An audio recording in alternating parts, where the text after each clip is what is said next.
Hello everyone, welcome to back Sadguru rankers. This is Mahi. तो guys, आज बात करने जा रहे हैं क्लास 12 का मोस्ट इंपोर्टेंट टॉपिक, जिसका नाम है विद्युत द्विध्रुव के कारण अच्छी स्थिति में विद्युत क्षेत्र की तीव्रता। ये बहुत मोस्ट इंपोर्टेंट टॉपिक से आपके बोर्ड एग्जाम में 5 नंबर का क्वेश्चन पूछता है। ओके, जो सिंपल सा ही पूछ लेता है, अच्छी स्थिति में विद्युत क्षेत्र की तीव्रता, निरक्षीय स्थिति में विद्युत क्षेत्र की तीव्रता।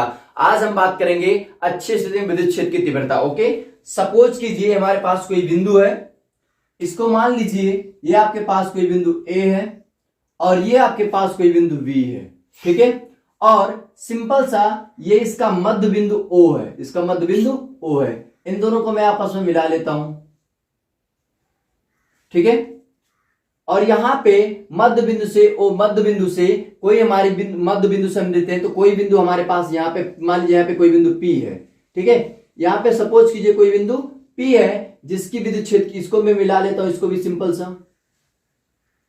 ठीक है, ये हमारा कौन सा पॉइंट है? पॉइंट ए है और ये पॉइंट बी है, और मध्य बिंदु ओ है जिसपे हमारा एक बिंदु हमने यहाँ पे अच्छी स्थिति में विद्युत क्षेत्र की तीव्रता। तो ये डॉटेड लाइन है, आपको ध्यान रखना, ये कौन सी लाइन है? डॉटेड लाइन है। ठीक है, ये हमारी अच्छी स्थिति में विद्युत क्षेत्र की तीव्रता हमारी क्या है? Dotted line. ठीक है, यही हमारी क्या है? अच्छी रेखा। इस बिंदु पी पर हमारे विद्युत क्षेत्र की तीव्रता जो है वो हमारा क्या है? ई है। सिंपल से हमारे पास क्या है? ई है। ओके, अब ध्यान दीजिए, अगर मैं यहां पे एकांक धनावेश रखूं तो अब ध्यान दीजिए, इसको मैं क्या, ये हमारा माइनस क्यू आवेश है और ये हमारा बिंदु बी पर प्लस क्यू आवेश है। ओके, बिंदु ए पर पे माइनस क्यू आवेश है और बिंदु बी पर प्लस क्यू आवेश है। और उसके बाद यहां पे आप ध्यान दीजिए कि प्लस क्यू आवेश क्या करेगा, इसको यहां पे एकांक धनावेश रख दें तो एकांक धनावेश रखने पर प्लस क्यू आवेश उसको प्रतिकर्षित करेगा और माइनस क्यू आवेश इसको आकर्षित करेगा। सही से इसको मैं बना लूं, सपोज कीजिए। ठीक है, क्या करेगा? प्लस क्यू आवेश इसको क्या करेगा? प्रतिकर्षित करेगा। तो इसकी प्रतिकर्षित की दिशा ये होगी और माइनस क्यू आवेश अपने ओर आकर्षित करेगा तो इसकी दिशा ये होगी। ठीक है, इसको मैं मान लेता हूं, इसको मैं सिंपल सा E1 मान लेता हूं और इसको मैं E2 मान लेता हूं। इसको ऐसे भी मान सकते हो, इसको E माइनस क्यू मान सकते हो और इसको E प्लस क्यू भी मान सकते हो। ठीक है, स्टार्ट करता हूं। अब मैं बात कर लेता हूं कि अच्छे रेखा। देखिए, ध्यान दीजिए, ए से बी तक की जो दूरी है, ए से जो बी तक की हमारी जो दूरी है, डिस्टेंस है, वो हमारा क्या है? ए से बी तक की जो हमारी डिस्टेंस है, ये हमारा सिंपल सा 2l है। कितना है? ये हमारा 2l है। ओके, बिंदु ओ से बिंदु पी की जो डिस्टेंस है, ये हमारी r दूरी है। कितनी दूरी? r। ये हमारी सिंपल सा दूरी क्या है? r है। कहां से? बिंदु o से p की दूरी r है। ठीक है, अब ध्यान दीजिए, सबसे पहले E माइनस क्यू के कारण विद्युत क्षेत्र की तीव्रता निकालेंगे, फिर E प्लस क्यू के कारण विद्युत क्षेत्र की तीव्रता, क्योंकि विद्युत क्षेत्र की जो तीव्रता, हमारा विद्युत द्विध्रुव जो होता है वो माइनस क्यू आवेश से प्लस क्यू आवेश तक की ओर होता है। ठीक है, तो सबसे पहले माइनस क्यू आवेश के कारण विद्युत क्षेत्र की तीव्रता निकाल लेंगे। तो सिंपल सा क्या लिखेंगे, हमारा बिंदु P पर, यहां लिख दे रहा हूं। ठीक है, बिंदु P पर माइनस क्यू आवेश के कारण, माइनस क्यू आवेश के कारण विद्युत क्षेत्र के कारण विद्युत क्षेत्र E1 हो तो, E1 हो तो, ठीक है, तो हमारा क्या हो जाएगा? E1 बराबर हो जाएगा, आपको पता विद्युत क्षेत्र की तीव्रता E इज इक्वल टू होता है 1/4 पाई एप्सिलॉन नॉट Q बटे R स्क्वायर। तो E1 इज इक्वल टू हो जाएगा 1/4 पाई एप्सिलॉन नॉट Q बटे R स्क्वायर।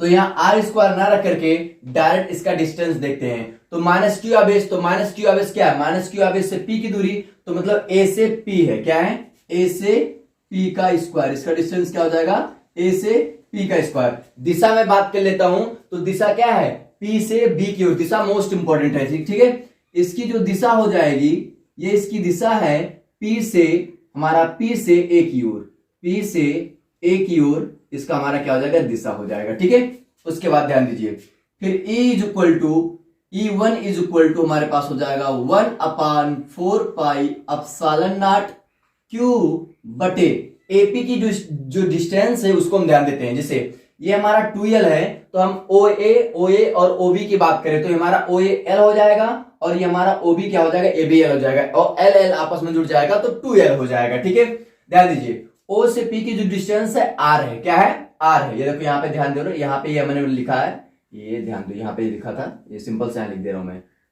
O से जो P की डिस्टेंस है क्या है, R है। ठीक है, तो हमारे पास सिंपल सा हो जाएगा R, और यहाँ पे हम क्या करें, इसको इसमें से सिंपल सा O से P की डिस्टेंस, तो OA में से OP घटा दें तो हमारा R, तो हमारा क्या निकल जाएगा, AP निकल जाएगा। ठीक है, क्या निकल जाएगा, AP, तो हो जाएगा R माइनस L का होल, सॉरी जोड़ लेंगे, सिंपल से क्या कर लेंगे, जोड़ लेंगे, तो हमारे पास सिंपल से क्या हो जाएगा, R प्लस L का होल स्क्वायर। मतलब अगर AP को हम क्या करें, OP निकालना है, अगर AP को OP में हम अगर जोड़ लें तो हमारा क्या निकल जाएगा, RAP निकल जाएगा। ठीक है, तो हमारे पास सिंपल से हो जाएगा E1 is equal to 1/4 pi epsilon naught Q बटे R प्लस L का होल स्क्वायर। ये हमारा हो गया समीकरण नंबर 1। क्या हो गया, ये हो गया समीकरण नंबर 1। ठीक है, फिर ध्यान दीजिए, अगेन इसी तरह हम करेंगे, बिंदु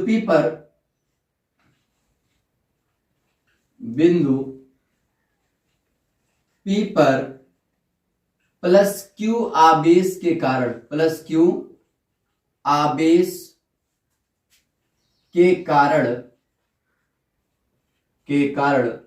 विद्युत क्षेत्र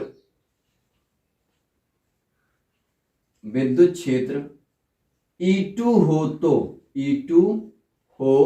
तो ठीक है, तो यहां पे सिंपल सा क्या हो जाएगा, E2 is equal to 1/4 pi epsilon naught, ये हो जाएगा Q। अब E2 ध्यान दीजिए, यहाँ पे E2 और ET की दिशा हमारी क्या है, E2 हमारा जो है कहां से निकाले, किससे निकाले, प्लस Q, बिंदु P से Q की ओर, तो हमारा सिंपल से क्या हो जाएगा, हमारा यहाँ पे देखिए E2 जो है प्लस Q अब इस यहाँ, बिंदु P यहाँ है, तो हमारा क्या हो जाएगा, सिंपल सा BP का स्क्वायर। क्या हो जाएगा, BP का स्क्वायर। लेकिन अगर इसकी हम डायरेक्शन की बात करें, दिशा की बात करें, तो दिशा जो हमारे पास B से P की ओर है, तो सिंपल सा अब यहाँ पे P से B ये भी लिख सकते हो, ऐसे लिख सकते हो PV का स्क्वायर, ये भी आप कर सकते हो। ठीक है, तो हमारा क्या हो गया, PV का स्क्वायर। और दिशा की मैं बात कर लूं तो दिशा हमारा क्या है, दिशा हमारा सिंपल सा है B से P की ओर, तो हमारा यहाँ पे दिशा हो जाएगा B से P की ओर, इसे आप दिखा दीजिए दिशा। ठीक है, अब मान रख देते हैं। ठीक है, तो E2 is equal to 1/4 pi epsilon naught, और ये हो जाएगा Q बटे PB जो है। अब देखिए PB है यहाँ पे, P और B, तो हम क्या कर लेंगे, O, देखो ध्यान दो, O यहाँ पे O से P की जो डिस्टेंस है R है, तो हमारे पास सिंपल सा हो जाएगा R। अब क्या कर लें, OP हमें निकालना है, क्या हमें निकालना है, सिंपल सा BP निकालना है। ठीक है, क्या निकालना है, BP, तो हम OB और सिंपल सा क्या, OB और BP निकाल लें, तो यहाँ पे सिंपल से क्या करते हैं, इसमें से हम क्या कर देंगे, इसमें हमसे घटा देंगे, तो हमारा क्या निकल जाएगा, हमारा सिंपल सा निकल जाएगा BP। ठीक है, तो हमारे पास यहाँ पे सिंपल से हो जाएगा R माइनस L का होल स्क्वायर, ये समीकरण नंबर हो गया आपका 2। ठीक है, और ऐसे भी आप ध्यान दीजिए कि सिंपल सा अगर माइनस Q आवेश के कारण लेंगे तो हम प्लस लगाएंगे, और अगर प्लस आवेश के कारण लगाएंगे तो माइनस यहाँ पे लगाएंगे, ये भी बात आप ध्यान रखिएगा। ठीक है, ये हमारा हो गया समीकरण नंबर 2। ये क्या हो गया, ये हमारा हो गया समीकरण नंबर 2। ठीक है, अब ध्यान दीजिए, हमारा क्या है, E2 जो है वो छोटा है E1 से, तो हमारा परिणामी तीव्रता जो हो जाएगा, परिणामी तीव्रता जो हमारा है, तो परिणामी तीव्रता हमारा क्या हो जाएगा, E is equal to E1, हाँ ये हमारे पास E1 माइनस E2, तो चलिए लगा लेते हैं, E is equal to E1 minus E2, यहां पे लिखते हैं, तो हमारे पास सिंपल सा हो जाएगा E1 माइनस E2, तो हमारा E इज इक्वल टू हो जाएगा, E1 का मान क्या है, E1 का मान है 1/4 पाई एप्सिलॉन नॉट, हो जाएगा 1/4 पाई एप्सिलॉन नॉट, और उसके बाद Q बटे R प्लस L का होल स्क्वायर।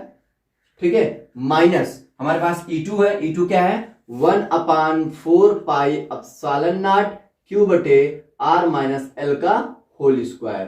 ठीक है, अब इसको सिंपल सा ध्यान दीजिए, यहां पे 1/4 पाई एप्सिलॉन नॉट और Q, 1/4 पाई एप्सिलॉन नॉट और Q एक दूसरे के क्या है, देखो यहां पे भी Q है 1/4 पाई एप्सिलॉन नॉट, वहां पे भी 1/4 पाई एप्सिलॉन नॉट Q है, तो एक दूसरे के क्या है, कॉमन है एक दूसरे में से, तो हमारा हो जाएगा E is equal to, simple से हम क्या लिखेंगे, E is equal to 1/4 pi epsilon naught, 1/4 pi epsilon naught Q, ये क्या हो जाएगा कॉमन, और ब्रैकेट में बचेगा 1 बटे R प्लस L का whole square minus R minus L का whole square, R minus L का होल स्क्वायर, ओके, इतना क्लियर हो गया। अब ध्यान दीजिए, हम क्या करते हैं, इसका क्रॉस मल्टीप्लाई करा दे, ठीक है। तो हम क्रॉस मल्टीप्लाई जब इसका करा देंगे तो सिंपल से हमारे पास क्या आ जाएगा, हम सिंपल से इसको क्या आर माइनस एल को पहले कर लेते हैं और आर प्लस को उधर कर लेते हैं, तो कोई दिक्कत नहीं होगा इससे, ठीक है। तो सिंपल से हम डायरेक्ट इसको यहाँ पे लिख देते हैं, कोई दिक्कत नहीं है इससे, ठीक है। यहाँ पे मैं क्या कर लेता हूँ, इसको डायरेक्ट लिख लेता हूं, ये हमारे पास 1/r-l का होल स्क्वायर,